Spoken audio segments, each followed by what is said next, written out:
Obrigado.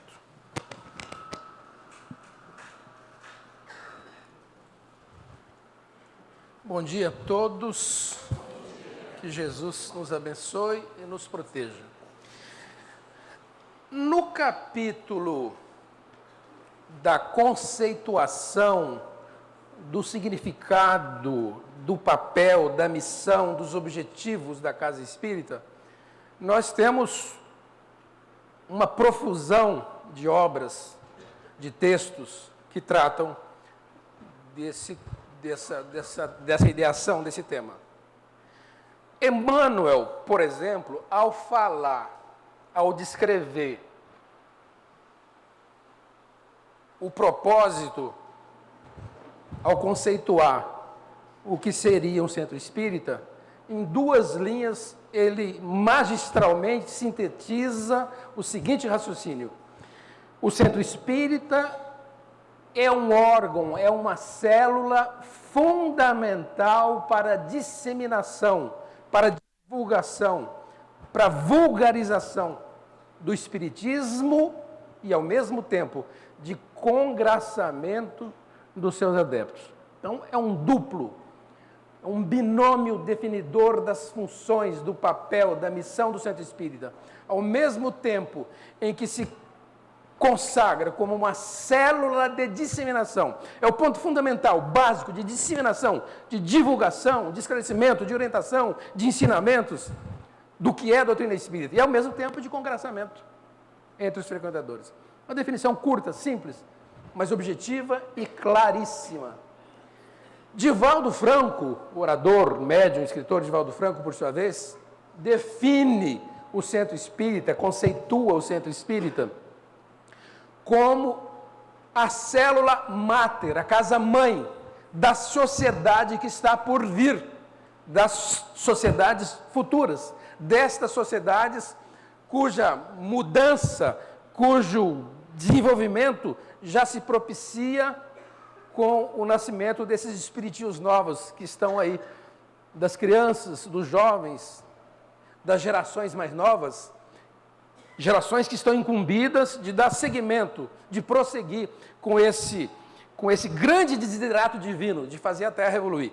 Se a gente prestar atenção, ainda falávamos agora há pouco, com amigos, essa geração, esses espiritinhos que andam nascendo, não são desse mundo, na verdadeira expressão, né? Eu quando brinco, não são desse mundo, alguém me conta, não são mesmo desse mundo. Ou seja, vêm de mundos superiores, já com um maior adestramento, com maior preparo, com maior desenvolvimento, com pertinácias interessantíssimas para o desenvolvimento da Terra nos vários campos do saber, na ciência, na filosofia.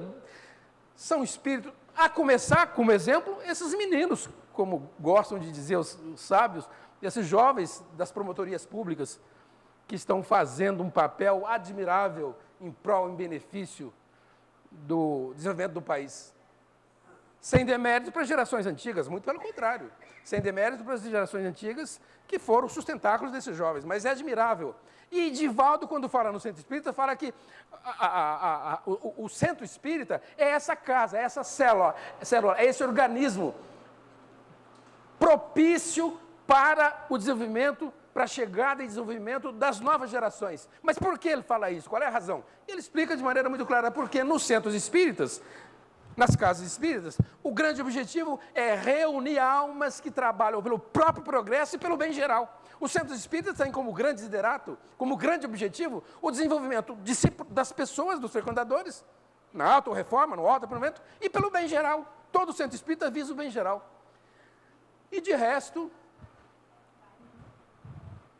a evolução do ser espiritual, a evolução das criaturas, dos seres humanos. O espiritismo não tem preconceito, o espiritismo não faz apologia de si mesmo, não se julga a doutrina melhor que ninguém, a doutrina é gratuita, é uma doutrina eminentemente educativa, e como tal, ela é essa célula máter a qual se refere Divaldo Franco. A sociedade futura precisa de instituições como essa. E o espiritismo certamente não é a única instituição, certamente tem papéis semelhantes, similares, as igrejas, de um modo geral. Mas esse é o papel do centro espírita.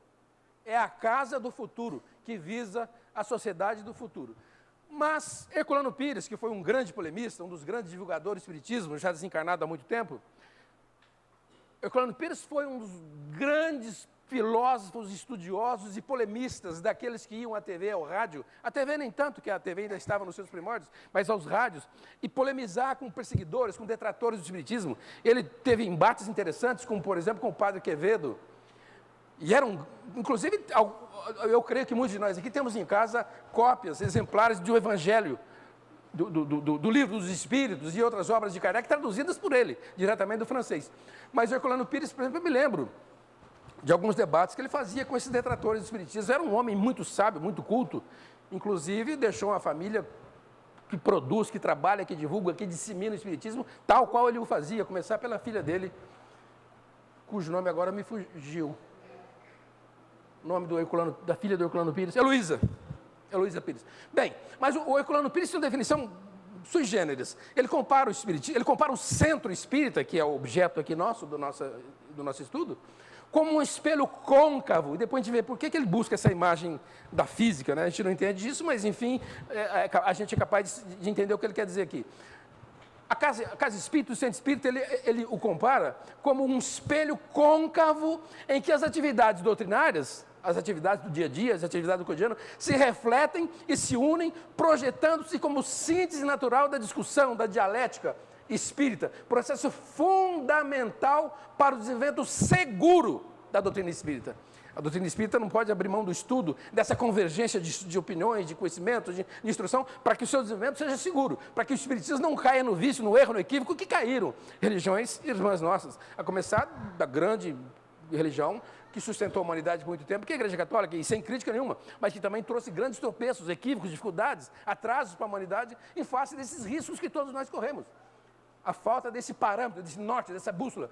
E ele fala que o centro espírita tem esse papel. Olha que coisa interessante. Qual é o papel? O de fazer com que toda a instrução, todo o conhecimento se reflita em cima desse objetivo fundamental. Desenvolvimento seguro, preciso, honesto, franco, kardecista do espiritismo. E ele fala em espelho côncavo, porque o espelho côncavo é esse espelho que nós temos, de um modo geral, nos carros, nos nossos retrovisores. Quando a gente olha o retrovisor, ele é um espelho côncavo, de maneira que a luz que incide nele, quando ela se reflete buscando um ponto, um foco. Quando a gente vai ao dentista, o dentista pega aquela luzinha, que ele coloca lá em cima, e a gente abre a boca, e ele joga aquela luz, a luz que incide que vem daquela fonte, ela converge para um foco, ela se concentra num ponto único. E o dentista vai trabalhando com aquele aparelhinho de modo que o foco do projetor de luz, da fonte, o foco cai em cima do dente da gente. Então ilumina ilumina muito mais do que qualquer outra fonte, porque as luzes não são luzes comuns, feito um farol. Quando a gente joga um farol, a luz se dissipa. Do espelho côncavo, não. A luz converge, se concentra num ponto só. Ele compara o espiritismo, o centro espírita, como um espelho côncavo, cujos ensinamentos, cuja instrução concentram-se, convergem-se, buscando uma síntese, um resumo, um substrato da dialética, da discussão, da instrução, da vivência do conhecimento espírita, que é fundamental para o desenvolvimento seguro do espiritismo. A gente vê, como não seria de se admirar, muitos centros espíritas, centros espíritas, às vezes mal orientados, não obstante a vontade, o desejo, o interesse, a honestidade dos gestores, mal orientados, e quase sempre em face desse fato. A ausência de um estudo sistemático, aliás, a Rosalina falava isso aqui agora, a ausência de um estudo sistemático, dioturno, constante, em favor do desenvolvimento seguro do espiritismo e, por corolário e por consequência, do nosso aprimoramento como ser humano. É uma coisa de arrepiar, né? O papel do centro espírita. Agora, Kardec, quando codificou o espiritismo, nas várias obras que ele escreveu, mas especialmente na chamada Revista Espírita, que é uma revista que ele publicou durante 10 anos, ele fala muito sobre esse detalhe aqui. Ele fala sobre a importância dos centros espíritas relativamente pequenos e modestos. Ele falava desde lá que os centros, quando crescem muito, a tendência é haver problema na gestão. E a gente sabe que no Brasil, que é um país eminentemente espírita, como nós espíritas somos complicados. E é assim mesmo, é natural. E os centros espíritas, quando crescem muito, logo aparecem dissensões. É extraordinário isso. Raros são centros, eu confesso que conheço muitos, mas são raros, como este, como o do Aguinaldo, o Kardec, o Laudo Aguinaldo e outros. No Rio de Janeiro, eu conheço pelo menos 2, em Campinas, eu conheço em São Paulo, centros enormes, com uma população como essa, de 500, 600, a centro até de 1.000 frequentadoras, 1.000 e pouco, mas são raros, porque a via de regra, se não houver uma boa gestão, com um propósito honesto e sincero, da disseminação sincera, verdadeira, destemida, isenta, há dissensão. Eu não vou dizer briga, dissensão. As pessoas se desentendem, se afastam, se subdividem, no que também não há aí grande mal, porque as pessoas, quando ocorrem dissensões, que as pessoas se separam, fundam-se novas casas. Eu, por exemplo, aqui em Rio Preto, eu venho de um centro, o primeiro que eu frequentei em Rio Preto, quando eu era mocinho, meados do século passado. Eu fiquei muito tempo naquele centro, mas já o centro começou a crescer, aquela coisa, e já logo houve dissensão e um grupo resolveu sair, eu saí junto com esse grupo, fomos para o grupo que eu estou hoje, até hoje já há 40, quase 50 anos, que é o Lobato. Mas lá dentro do Lobato já começaram a surgir novas dissensões. Esse grupo que saiu do outro, desse se subdividiu, daí o outro que subdividiu. Enfim, é difícil, é complicado. Embora o propósito de todos eles sejam honestíssimos, a convivência na gestão, mesmo numa casa espírita, é difícil. Portanto, raros e abençoados são os centros espíritas, as casas espíritas, como o Kardec, cuja história e tradição nós conhecemos muito. Ele falava isso, por isso os centros espíritas têm que zelar pelo tamanho. Mas mais do que o tamanho, ele fala zelar para fugir à suntuosidade das casas suntuosas. Mas por que ele fala isso? E às vezes a gente tende a confundir suntuosidade com recursos, com facilidades, nada disso. Uma casa espírita, uma sala mediúnica com ar-condicionado, não é luxo.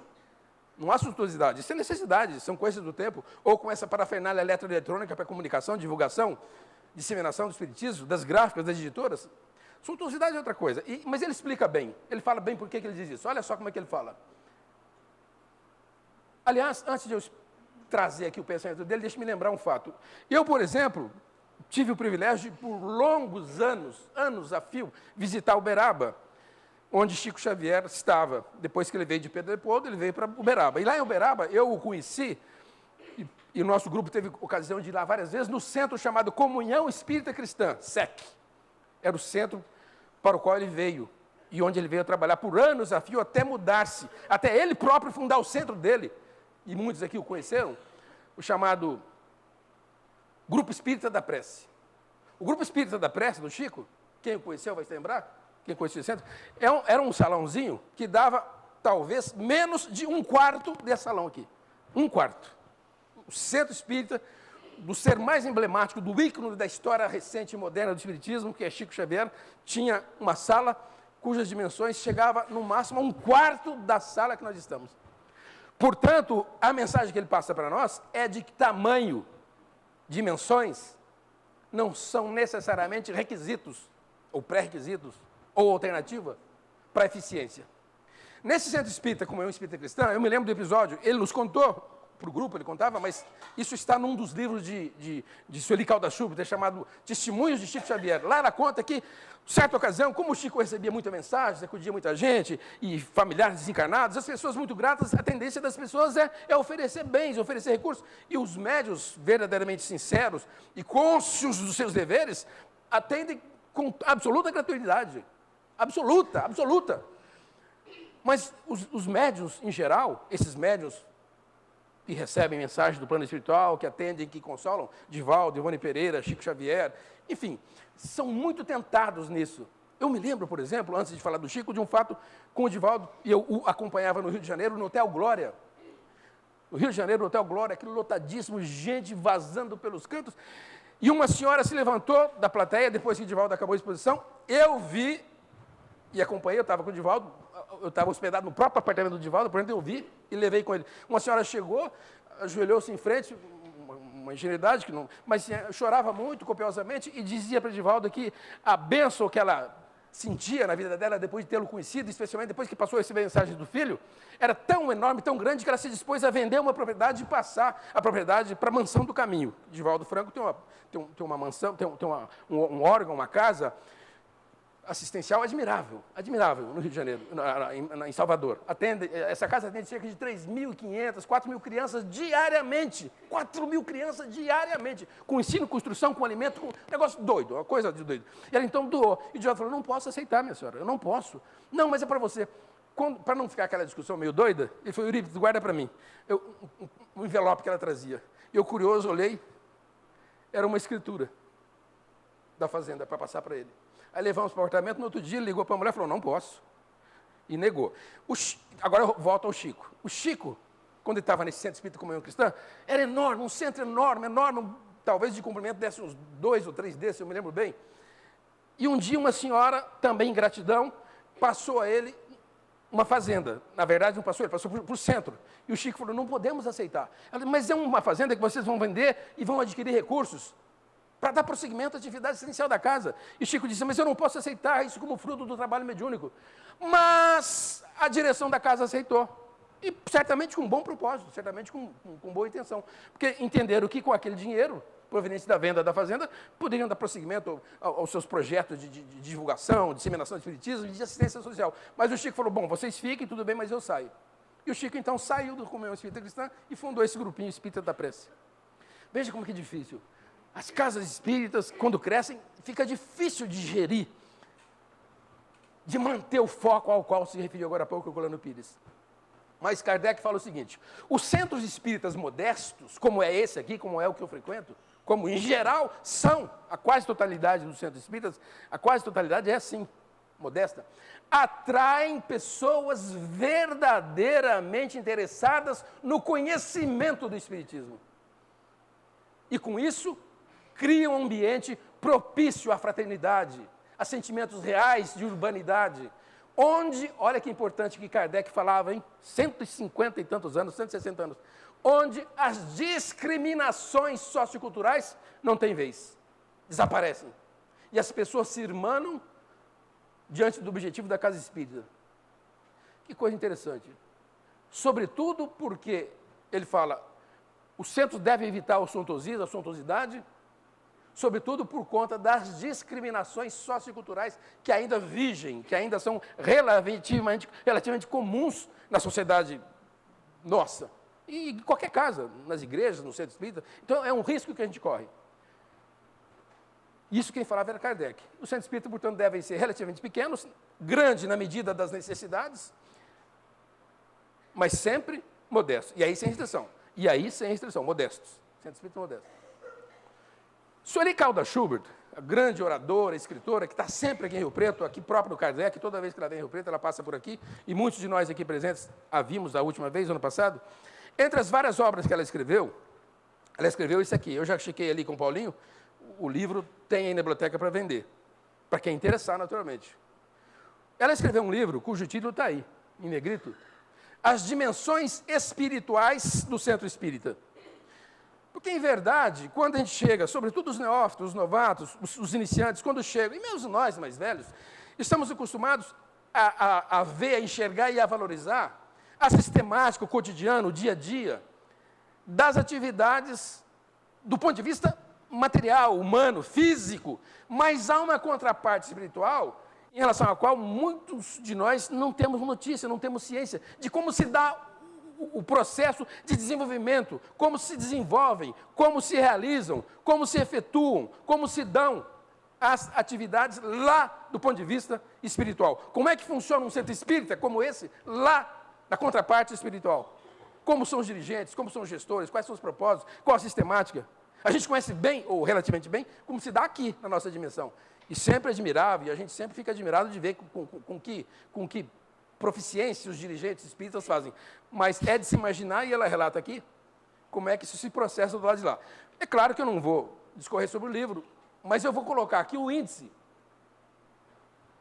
que ela aborda, os temas que ela aborda no livro. Ela fala, por exemplo, sobre alicerces espirituais. A gente está acostumado a falar nos alicerces do centro. Agora há pouco eu conversava ali com o Silvio e o Paulinho, falando sobre a fundação do centro que nós frequentamos lá no Lobato. O Lobato ficava aqui na Rubião Júnior, com a General Glicério, e mudamos lá para cima, onde ela está no Dom Pedro, e nós participamos do erguimento físico, dos alicerces físicos. Mas a gente não se dá conta como são os alicerces espirituais, o preparo, a demanda, o esforço, a conjuntura espiritual para o surgimento, para a edificação dos alicerces espirituais na casa espírita. Os dirigentes, o preparo, a atuação, é admirável. Ela conta aqui, por exemplo, que Eurípides Barçanufo, o grande vulto, um dos ícones da história do espiritismo, do ponto de vista da educação, da disseminação e da cura, um grande médium que foi, quando Eurípides Barçanufo, ali em Sacramento, levantou um monstro de um prédio que está lá até hoje, com o objetivo de fazer o ensino, a educação do ponto de vista espírita, ele conta que uma noite, em desdobramento, no plano espiritual, ele viu um prédio lá no plano espiritual e falou, gente, mas que interessante, esse prédio aqui é tal e qual o prédio que eu levantei lá em Sacramento. Que coincidência. E o Espírito disse, não é coincidência. Esse prédio que você está vendo aí pregado na parede, esse desenho, esse quadro, foi concebido por você ainda no plano espiritual, antes de se reencarnar. Quando você se reencarnou, com a ajuda espiritual e a competência que você tem, você simplesmente materializou a ideia. Esse centro foi concebido originalmente no plano espiritual. Depois você o trouxe para cá. Não é coincidência, é o próprio. Esse é um laçozinho que a gente começa a entender. Mas ela fala sobre os recursos magnéticos da defesa espiritual que o centro espírita tem, que a gente não dá conta. Por isso é que os espíritos não cansam de ensinar. Não se faz trabalho mediúnico em casa. Não se faz trabalho mediúnico em casa despreparada. Não se pode fazer sem os riscos, sem os gravames da atuação malévola, pertinaz, dos espíritos doentes, desequilibrados. Daí ela fala longamente sobre os recursos magnéticos que circundam a casa espírita, no plano espiritual especialmente. Ela fala como se dão os trabalhos de paz, a equipe espiritual, a gente conhece muito e admira e enaltece, e a gente é grata à equipe encarnada. Mas ela fala sobre a equipe espiritual, a enfermagem espiritual, como é que se dá, como é que se passa. Ela fala na doutrinação, desdobramento, animismo. Ela fala, por exemplo, nas estratégias que os espíritos desenvolvem para acudir suicidas desencarnados. Ao longo de uma atividade como essa, dos passes, dos trabalhos mediúnicos, há uma equipe espiritual preparada, adredemente preparada para acudir espíritos desencarnados. Imagina, a gente está aqui e nem está sabendo disso, como se passa. Eu sei que enquanto nós estamos aqui, nós estamos tomando todos, estamos tomando passe, estamos recebendo na medida de nossos méritos, mas até isso, esses trabalhos ocorrem. Ela fala na direção espiritual, como é que se dão as reuniões públicas, como essas, as reuniões mediúnicas. Ela fala no psicoscópio, que é um aparelhinho que o André Luiz já falava lá nos primórdios dos seus livros com o Chico. O psicoscópio é um livro, um aparelho que os espíritos, por meio dele, são capazes de avaliar a nossa condição moral, psíquica, física, espiritual. É um aparelhinho que você bota o aparelhinho ali na criatura, ele já dá uma avaliação acerca de Deus o livre, um trem desse, hein? Ele bota nos trabalhos mediúnicos, ele sabe até onde eles podem contar com aquela pessoa. Porque às vezes não basta boa vontade, que todos nós, graças a Deus, temos. É preciso mais do que boa vontade, é preciso preparo para participar de um trabalho de passe, como passista, como administrador de passe, ou como médium. É preciso preparo moral, só. Moral, só isso. Eu me lembro que uma vez que José Raul, o grande orador e escritor que hoje está enfermo, né, ele teve um derrame, eu me lembro que esse fato aconteceu até que o Valdo ali, ele vai se lembrar. Ele contou para nós que, quando ele chegava na casa das pessoas, ele costumava ver nas paredes placas, pastas, impregnando as paredes de vibrações pestilentas, ruins, conforme as residências que ele frequentava. Eu falei, gente, eu não levo um cara desse na minha casa nem. Brinquei com ele, ele falou, não, fica tranquilo, nós todos estamos no mesmo diapasão, pode ficar tranquilo. Divaldo Franco conta que em certos hotéis, especialmente aqui na América do Sul, Colômbia, Venezuela, Bolívia, Paraguai, alguns países, sobretudo com problemas de tráfico e tal, ele conta que em alguns hotéis, ele tem que descer da cama, ele não dá para dormir na cama, tal é o índice, o torpor vibratório que o toma. Ele fala que ele desce, estende uma toalha no chão, pega uma maletinha 00 que ele tem até hoje, dobra a toalha de banho, ele faz ela de travesseiro e deita e dorme, porque ele não consegue dormir sobre a cama. Vejam como é que são as coisas nessa contraparte espiritual e em relação à qual a gente não tem notícia, né? E esse psicoscópio tem essa função de analisar, de medir. Bem, enfim. Mas agora eu queria, rapidamente, para a gente não se estender em demasia, lembrar alguns dados interessantes, algumas curiosidades. Primeiro, lembrar que Kardec desencarnou em 1869. Esse parâmetro aqui nós vamos buscar para a seguinte comparação. O primeiro centro espírita do mundo, naturalmente, tinha que ser fundado por ele, o codificador. E ele o fez um ano depois de ter lançado o Livro dos Espíritos. Kardec lançou o Livro dos Espíritos em 1857, em abril, e um ano depois, ele fundou, ele levantou fisicamente o primeiro centro espírita, lá em Paris, cujo nome, até hoje, é Sociedade Parisiense de Estudos Espíritas. Esse é o centro que ele fundou, Kardec. Curiosamente, o primeiro centro espírita fundado no Brasil se deu ainda quando ele era encarnado. Kardec não tinha desencarnado ainda, já tinha gente fundando o centro.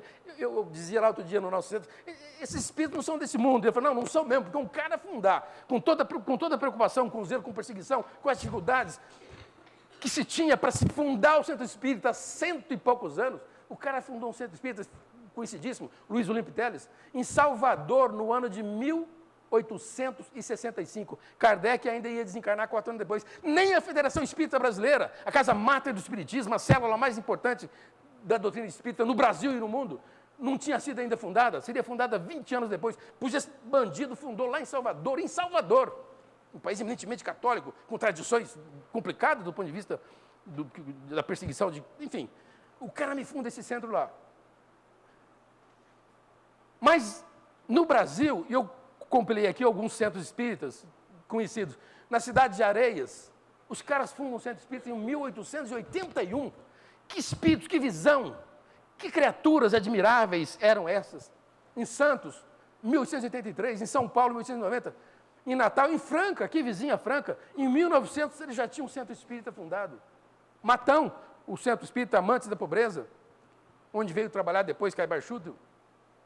Que admirável. Que competência, que visão, que visionários eram essas criaturas. Agora, uns dados ainda mais interessantes. No Brasil, a gente tem cerca de 13 mil centros espíritas. 13 mil. Parece muito, mas é pouquíssimo. Extremamente pouco. Mas é natural que seja assim. Como assim? Não é um paradoxo? Não. O espiritismo é uma doutrina eminentemente educativa e que visa essencialmente o bem das pessoas por meio de sua reforma pessoal. Isso é difícil, é difícil.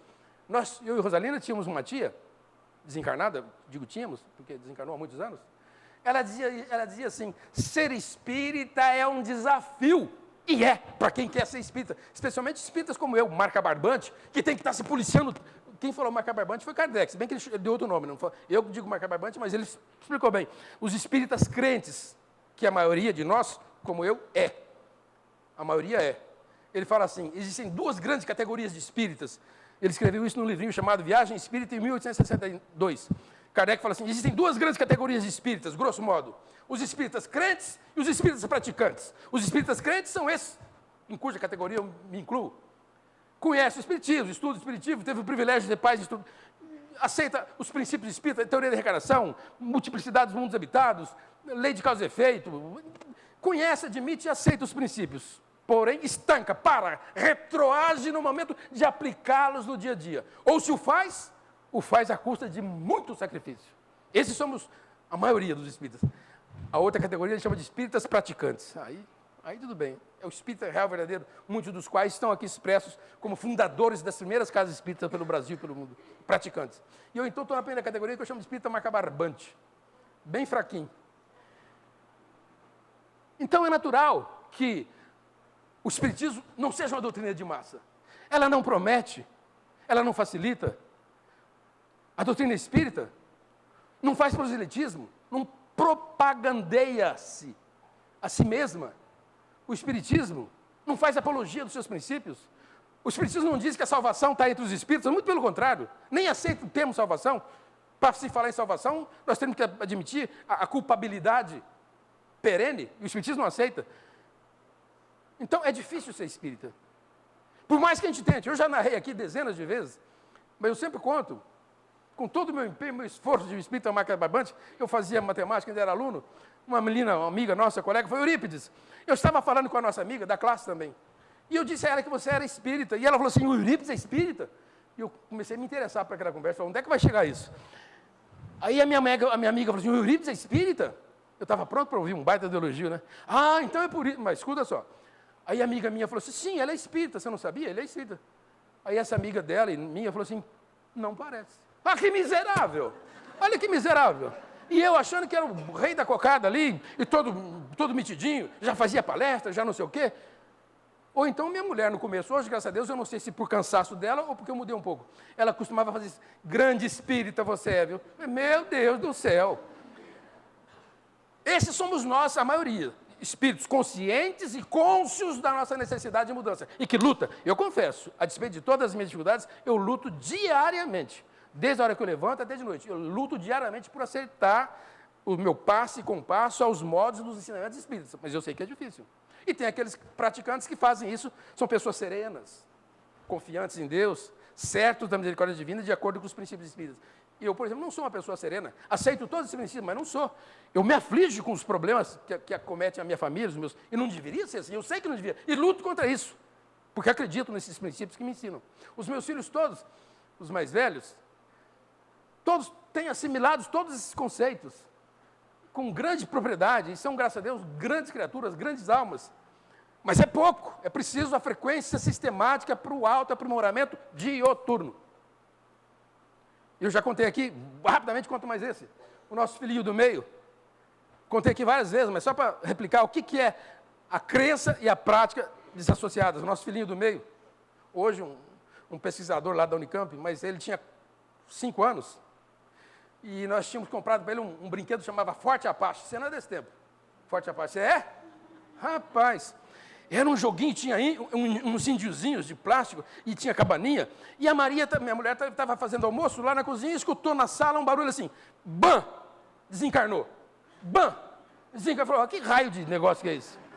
Ela veio quietinha, abriu a fresta da porta da sala e olhou, era esse meu filhinho com 5 anos, ele pegava o indinho, pegava o revolvinho, bam, desencarnou, bam, desencarnou.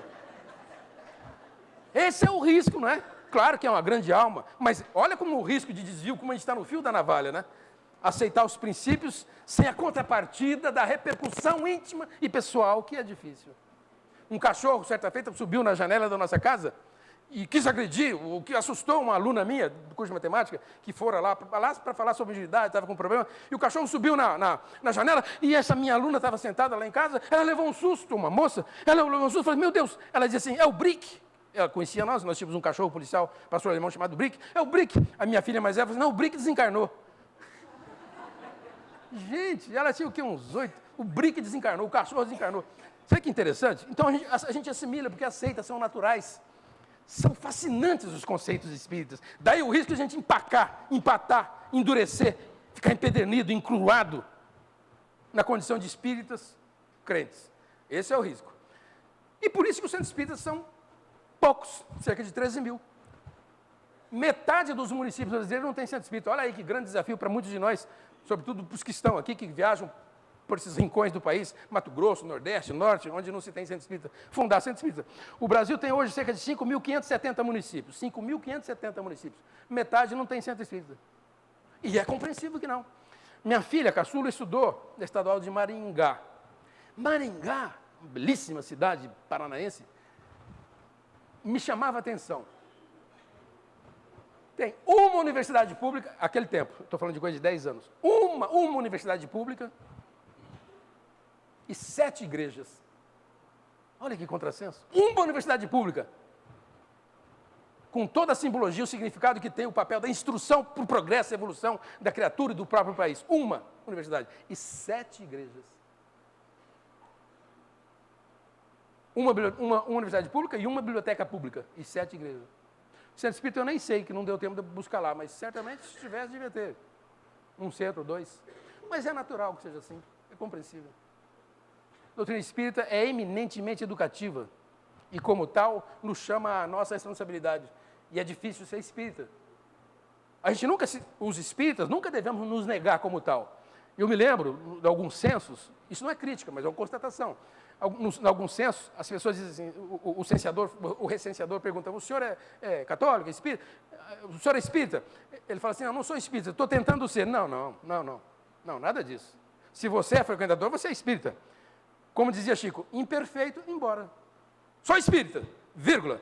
Imperfeito, embora, mas sou espírita. Claro. Não, estou tentando ser. Como estou tentando ser? Eu sou.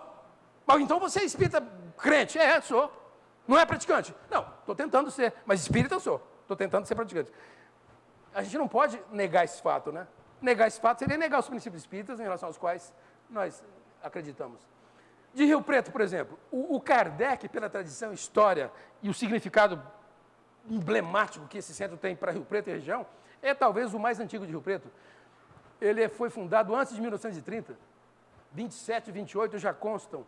Curioso, né? Tem eu estava conversando isso agora com o Silvio e com o Paulinho ali na livraria. Estava dizendo isso, que até onde eu sei, o Kardec, há uma controvérsia. Alguns dizem que ele, como tal, como hoje, ele teria surgido em 1927, 1928, mas que, aí o Silvio fala assim, Osalina, olha, tem um livro do Sotonello, um grande historiador de Rio Preto, e o Paulinho estava lá junto, o Ariama estava lá junto. Tem um livro do Sotonello que conta um pouco da história do centro. Acho que lá até tem um pouco do Kardec. Rapaz, não é que o Paulo, outro colega, falou, tem um livro aqui, agacha e pega o livro do Sotonello. Mas coisa meio de doido, né? O livro está ali, vamos olhar já. Aí abrimos de fato. O Kardec teria surgido, segundo esse livro, li lá agora, eu não sabia, como fundação, em cima daquele centro espírita que tem aqui na Floriano, lá na frente, do Redentor. Tem um centro espírita Cristo, como é que é? Eu já passei tantas vezes lá em frente. É um racionalismo cristão. E foi, ao ser fundado, veio um grupo de espíritas, encostou e depois se separou para fundar o Kardec propriamente dito. Mas surgiu lá em 1920 o centro de racionalismo cristão. Daí o Kardec veio a ser o centro que já é hoje, embora em outras condições, em 1927. Mas é o mais antigo. E depois temos ainda o Centro Espírita Consolador, a Associação Beneficente de Espírito Consolador, e o Lobato. O Lobato, fizemos agora, em março, o centro comemorou 80 anos. Que coisa admirável. A gente pega as atas, agora mesmo o Mariama trouxe umas fotos do centro, que era aqui na General Grissério com Rubem Júnior, foto do patrono do centro, que é Rodrigo Lobato, foto do seu Garcia, que foi um dos médiuns fundadores do centro. Que espíritos admiráveis, notáveis eram aqueles num tempo de pura e maldosa perseguição que se exercia não só em relação à doutrina, mas inclusive aos praticantes da doutrina. Que admiráveis eram essas pessoas. Mas uma coisa que me chama a atenção extraordinariamente, e eu já devo ter dito isso aqui, é o Centro Espírita de Macaubal, onde, por sinal, eu nasci. Aliás, nasci no fundo desse Centro Espírita.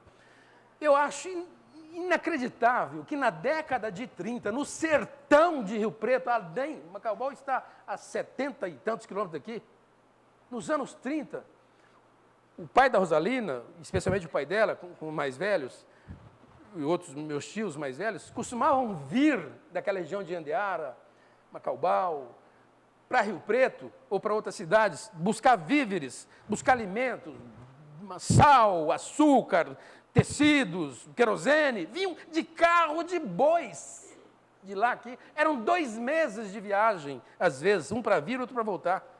E os caras lá me fundam um centro espírita, e o que é mais admirável, dá a ele o nome de Viana de Carvalho, um dos mais lúcidos e importantes disseminadores da história do espiritismo. Viana de Carvalho, ele era engenheiro e era funcionário público, e o governo federal o levava daqui para colar por conta da perseguição do clero da igreja. Toda vez que ele chegava na cidade, ele fundava um centro. Fundava um centro e desagradava o clero. O clero ia até o prefeito e mandava ele embora. Mandava ele para outra cidade, para o norte, para o sul, para o Paraná, Mato Grosso, onde ele ia fundando. É um dos grandes... hoje ele tem obras admiráveis, escritas psicograficamente por meio de Valdo e outros médios. Um monstro. Mas como é que os caras me dão esse nome? Que visão, que noção, que comportamento, que destreza, que habilidade, que senso espiritual tinham esses homens? Em 1930, fundar esse centro espírita, onde meus pais conheceram o espiritismo e eu vinha nascer, eu e minha irmã Hilton, naquela ocasião. Frequentei muito aquele centrinho. Está lá, mudou o lugar, está em outro lugar. Naquele tempo, as sessões mediúnicas eram públicas. Hoje, como orienta a doutrina espírita, as sessões espíritas mediúnicas são privativas. Não são sessões para que plenária, a plateia assista. Não, são sessões privativas e o objeto da sessão requer isso. Mas naquele tempo eram públicas. Então tinha um patamarzinho desse, um pouquinho mais baixo, e o povo, todos os médios, tinham lá uma cadeira com 10, 12 médios sentados em volta, e nós lá, eu era um moleque, eu tinha 6 anos. Quando saí de lá tinha 7, e nós assistimos. Eu não assistia, eu dormia. O duro é que eram aquelas cadeiras de madeira de palha trançada, e eu não me ajeitava naqueles trem. Mal eu sabia o quanto ia ser para mim importante aquela experiência de dormir naquelas cadeiras duras, escutando os meus tios, as pessoas, meu pai, falando sobre as obras. Isso me arrepia, sabe? Coisa linda. Não tinha instrução convencional nenhuma. Meu pai era analfabeto, tinha 2 meses de escola, mas tinha uma profundidade, um conhecimento, uma habilidade, um dom, uma capacidade espiritual admiráveis, como os irmãos dele. Então, a minha tia, nossa tia Corina e outros subiam na tribuna e falavam assim: hoje nós vamos falar sobre as obras, no singular. Eu achava aquilo bonito. Eu que tive o privilégio de estudar a vida inteira. Eu acho isso admirável, porque são espíritos que não têm a cultura convencional, mas têm a cultura essencial, que é a vivência, que a vida dá às pessoas. Eram espíritos nobilíssimos, que não tiveram tempo de buscar a universidade, que aliás nem tinha. Aliás, nem existia. A escola era um fenômeno de se achar. Até porque tinha outros compromissos. Desenvolver pessoas cujos ombros trariam a comunidade espírita hoje, frequentante e batalhadora. Mas, enfim, para encerrar, alguns adendos rapidinhos. Não obstante tudo isso, a gente tem que lembrar que o Espiritismo tem um grande mérito. Ele não faz proselitismo, não cultiva fugas e tampouco busca ensinamentos de amedrontar, de intimidar as pessoas, como infelizmente fazem as nossas irmãs, sem crítica, não tem essa ingenuidade, não é crítica. Mas eu quero dizer que nas circunstâncias elas fazem. Algumas religiões falam: olha, tem que vir para cá, porque se não vier para cá, não vai estar salvo, vai morrer nos tachos de breu fervente, não sei o que, não sei o que. O Espiritismo fala: não vai ter nada disso, não. Não precisa nem ser espírita. Acho isso admirável, né? Eu, quando era mais mocinho, a minha mãe falava assim: você vai ao centro e não está chamando o seu irmão. Meu irmão mais novo, tem 16 anos de diferença. Você tem que levá-lo. Eu falei: não, eu convido e faço e insisto. Mas ele tem que despertar-se por si. Eu não posso obrigá-lo, a não ser, como eu fiz com meus filhos, como nós todos fazemos, quando os filhos são pequenos, você não pode deixar o filho para trás. Você bota no carro e fala: não, vai conosco. Agora, a hora que ele adquire algum senso de responsabilidade, espero que tudo quanto ele viveu e tudo quanto a família plantou tenha um benefício de eles tomarem o rumo, como, aliás, graças a Deus, tomaram os nossos filhos. Aí ela dizia: mas você tem que levar seu irmão. E eu falei: mãe, eu não posso ir além do que eu faço. E se transforma numa criatura admirável, um grande espírito batalhador, uma pessoa esse meu irmão, caçula, mais admirável. O Espiritismo não faz proselitismo, não obriga, não. O Espiritismo mostra. Olha, o Espiritismo é isso. A instrução espírita é essa. O significado da vida, o sentido da vida. E também não cultiva fugas. Isso é um perigo danado. Dentro do próprio movimento espírita, de as pessoas passarem, às vezes, um dia inteiro e vários dias da semana dedicados à causa espírita, no tocante à assistência social, mas esquece, às vezes, dos compromissos que tem dentro de casa. São fugas que a gente precisa tomar cuidado. O compromisso primordial está dentro de casa. Às vezes até bem intencionadas. E às vezes não tem jeito, tem pessoas que precisam fazer isso mesmo. Existem pessoas que se doam, vivem o tempo que tem em benefício do desenvolvimento da assistência social, dos trabalhos espirituais, doutrinários. Mas é preciso tomar cuidado. E também não faz ensinamento intimidador. Não existe essa, não tem essa. Com relação ao proselitismo, essa coisa de tentar tornar as pessoas espíritas, Emmanuel, no livro Consolador, tem um ensinamento raso e profundo. Antes de a gente pensar na iluminação dos outros, a gente deve pensar na própria iluminação. Não vamos tentar mudar ninguém, não. E se for para mudar alguém, é com exemplo, é com conteúdo moral que você tem. Aí nós mudamos as pessoas. Antes de cogitar da iluminação do seu irmão, do seu companheiro, do seu amigo, do seu esposo, pense em cuidar da sua própria iluminação. E basta, e chega. Esse é o papel nosso como espíritas. Há uma lenda interessantíssima lá na Ásia Antiga, séculos e séculos, milênios atrás, de um sujeito que fez uma escola que preparava as pessoas a serem exímias matadoras de dragão.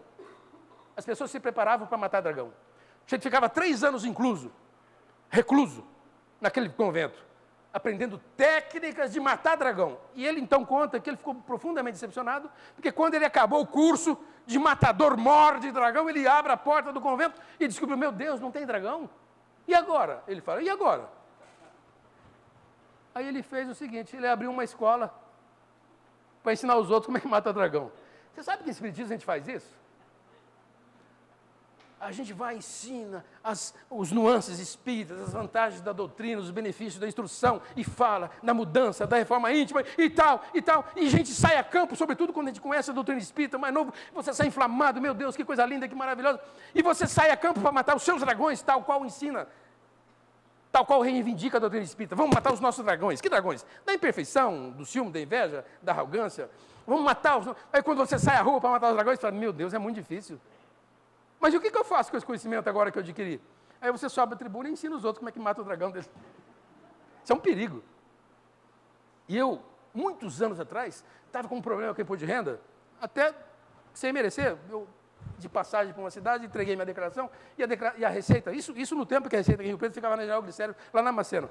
Eles me cobrando, eu falei, meu Deus, eu mandava carta, eu já entreguei e tal, e eu ficava temeroso, né? Um dia eu falei, eu vou lá hoje na Receita e vou falar umas verdades para esse instrutor, essa pessoa não é possível. Mas graças a Deus não fiz e não faria, como a doutrina espírita me ensina. A educação, aliás, ensina os nossos pais, ensina a doutrina, cabe em qualquer lugar.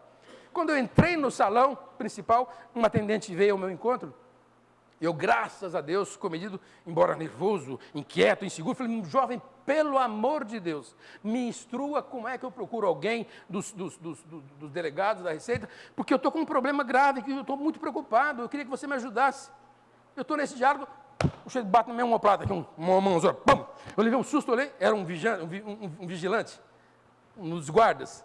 Falou assim, professor, o senhor aqui, que prazer, assisto suas palestras toda quinta-feira lá no Elar.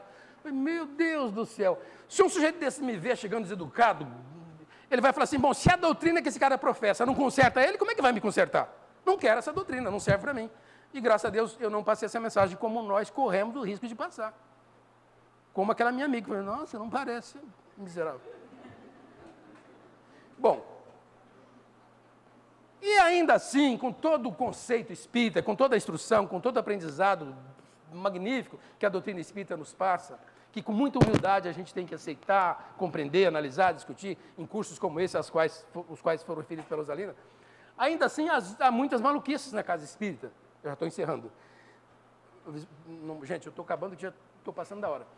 Por exemplo, Simonetti, o grande escritor espírita, orador espírita, que está sempre aqui em Rio Preto, ele tem um livrinho, dentre as dezenas de livros que ele escreveu, que se chama Para Rir e Refletir. E nesse ele fala de uma experiência que ele teve num centro espírita, onde ele foi fazer uma palestra. Acabou a palestra, o pessoal falou, Simonetti, Richard Simonetti, vem cá, vamos levá-lo para você conhecer nossa casa, passar por aqui, passar para lá, passar por cozinha. Aí quando ele passou pela sala mediúnica, tinha um espelho, eu já narrei isso aqui, um espelho do lado da porta da sala mediúnica, um espelho enorme, desses que a gente antigamente põe nos guarda-roupas, hoje se põe nas paredes. Ele olhou aquele espelho, falei, gente, o que é isso? Aí o pessoal falou, você não sabe não? Eu falei, não. Você não tem na sua casa? Não, não tem. Lá na sala mediúnica vocês não põem? Não, não põem. Mas por que vocês põem? É porque assim, quando os espíritos vêm para a sessão mediúnica, e eles olham o espelho, se eles não se veem refletidos, eles sabem que estão desencarnados. Eu falei, nossa, ele falou, eu não passo em frente a isso não. Gente, onde é que está escrito isso? Esses são os riscos aos quais se referiu lá atrás o Herculano Pires, no tal do foco, para que a doutrina se desenvolva de modo seguro. Onde é que está escrito isso? Que maluquice, que besteira, que bobagem. Quer dizer que se um espírito passa em frente ao espelho, se ele não se vê refletido, ele sabe que ele morreu? Tenha santa paciência. Sei lá eu se é assim, se não é, mas isso não tem altura, não tem cabimento, não tem. Coisa de doido, né? Mas ele fala também nos tais centros espíritas. Eu sou do tempo do centro espírita, e eu sou do tempo, desse tempo, e alguns de nós aqui é desse tempo, em que os passes eram transmitidos com fungação. O passe bom é aquele que era fungado. O médium fungava, e fungava. Era a denotação de que o espírito protetor da casa, o guia, sei de onde, estavam ali. O médium, para demonstrar, fungava. O médium que não fungava não era bom passista. Eu fico até arrepiado. Onde é que está escrito isso? Ao contrário, André Luiz, Kardec, Leon Denis, Ivone Pereira. O passe é uma ação mental, de profusão de fluidos que você faz exalado da sua condição física e espiritual, do seu mérito, mas sem essa, sereno e sem tocar, não se toca. Certamente existem passes muito específicos, muito cuidadosos, muito bem orientados, para que haja o toque, que o médium, o curador, por exemplo, as mães praticam esse passe todo dia. Quando a mãe abraça aquela coisinha fofinha com febre de 40 graus e beija e pede a Deus é passe puro. Passe de mãe que é melhor do que passe de qualquer médium. É passe. Tanto é verdade que quando a gente se machuca, o que a gente faz? Ai, passe. É passe. Os fundadores da teoria falam, é passe. A gente não se dá conta, é passe. Agora, eu posso me tocar, minha mãe pode me tocar, mas um médium não deve tocar. Sobretudo na divergência de sexo, não tem cabimento. Mas antigamente não era assim. E tem maluquices. Eu e Maria eu fui muitos anos atrás, sei lá quantos anos, eu fui fazer palestra num centro espírita, longe para danar, estava chovendo, barro, cheguei atrasado, um desastre. Quando eu cheguei no centro, esbaforido para entrar, tinha lá 2 guardas na frente do centro, um jovem, um moço e uma moça. Quando eu fui entrar, já tentando desculpar, moça, um instantinho. Falei, será que vai pedir o RG? Falei, acho que é isso. Cada maluquice. O senhor se sente nessa cadeira e a sua mulher se sente aqui, porque vocês vão tomar um passe. Falei, olha, eu até acho interessante, eu sempre que posso e necessito, tomo passe, mas não tomo sempre. Isso a Espiritismo ensina. Quando eu estou bem e não vejo razão para tomar, não tomo. Às vezes eu estou bem e tomo, porque eu penso num parente e tal, mas quando está tudo bem, eu deixo para que os outros tomem, para que a coisa flua bem. Não há obrigação. Aliás, André Luiz fala com todo não há essa obrigação de tomar. Aí eu falei, mas eu estou bem, eu não quero tomar passe. Não, obrigado. Eu estou até atrasado. Não, mas é um passe de higienização espiritual. Eu falei, vixe Maria. Eu dei uma cheirada, mas se é higiene espiritual, não adianta, não sente. Vamos, então, vamos. Mas onde é que está isso, gente? Então, nós espíritas precisamos estudar Ivone Pereira, Caio Barchuto, Leon Denis, Allan Kardec, essa profusão de espíritas e espíritos que nos trazem ensinamentos. A última notícia. Quando se fala em perseguição, nos tempos passados, Chico Xavier, em 1932, ele tinha 20 anos, era um moleque, inculto, quase analfabeto, semi-analfabeto, com 20 anos, escreveu uma das obras mais lindas e admiradas na história do espiritismo mediúnico, que se chama Parnaso de Além Túmulo, um livro desse tamanho, grande e enorme, trazendo 260 poemas, na verdade 258 poemas, e 59 autores espirituais, coisa admirável para um moleque, para uma criança que não tinha biblioteca, que não tinha internet, que não tinha Google, que não tinha diabo, não tinha nada, tinha os espíritos para instruí-lo. Escreveu esse livro. E um amigo dele, que era professor de língua portuguesa, literatura, quando viu o livro, falou, Chico do céu, vou levar para a minha escola, porque lá nós temos um grande mestre na área de literatura, eu quero que ele veja esse livro. O Chico falou, tudo bem. Ele levou o livro para um amigo. Professor do céu, olha que coisa fantástica, que linda. Aí o professor pegou, olhou. Quem é que escreveu esse livro aqui? Aí o espírita falou, Chico Xavier. Pois ele é uma besta. Aí eu falei, mas como ele é uma besta? O senhor está falando do Chico Xavier. Chico Xavier é um médium espírita. Aí ele falou assim, então é uma besta espírita. Não tem jeito. Quer dizer, o preconceito é terrível. Você está vendo a obra por ali, nem examinou, e a gente entende e compreende. E vai ser assim no final dos tempos que estão por vir, nos tempos passados, sempre foi assim e vai ser. Infelizmente, nos cumpre como espíritas passar de largo e fazer o nosso papel, que é o objetivo da doutrina espírita, o autoaprimoramento. O resto não tem importância. Gente, que Deus nos abençoe. Muito obrigado. Obrigado. Obrigado.